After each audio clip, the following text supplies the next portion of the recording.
তাই সঙ্গে ছিল সুবল, বলে আরে সুবল আমার যে দুটো ভাব উদ্দীপন হলো, এক যমুনার মনোবাসনা পূরণ করবো, আর দুই তোর বদল লেগে রাধা বদল উদ্দীপন।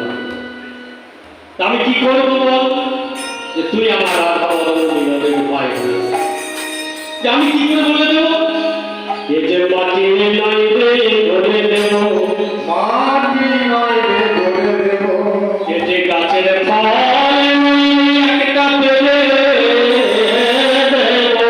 গাছের ফল নয় রে ধরে দেব, এ যে যমুনার জল নিয়ে কলসি করে কলসি এনে দেব, কলসি করে এনে দেব, তুই আমার হতে একটা ফেরারে খানায়।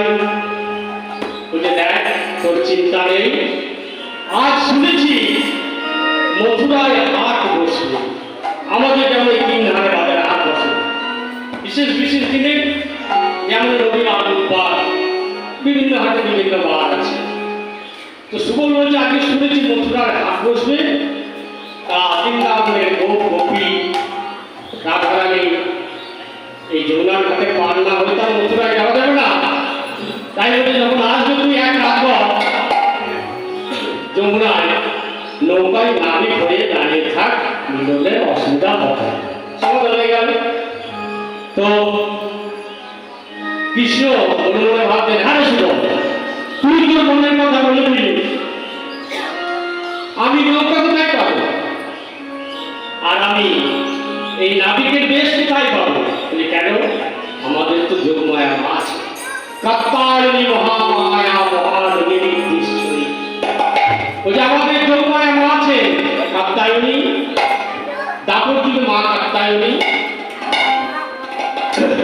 আমাদের এই কলিযুগে যে মা দুর্গা অঘটন ঘটন করিয়েছে।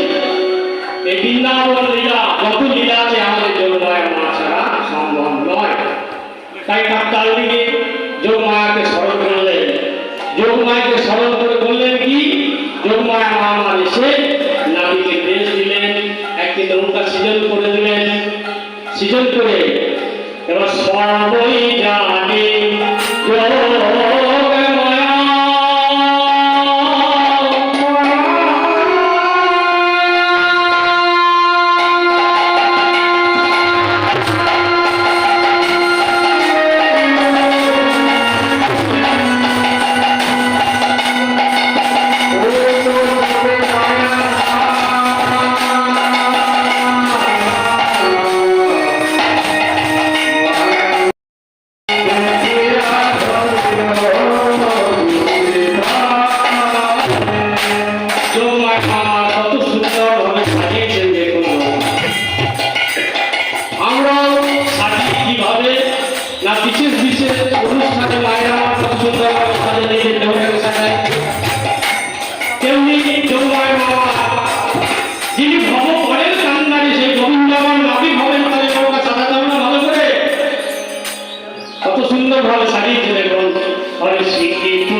যে বাঁশিটি যখন অঞ্চলে বোঝা আছে সব ভুলে গেছে।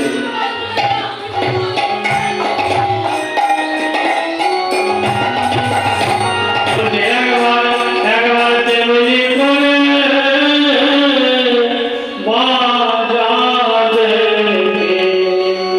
আরে তেমনি করে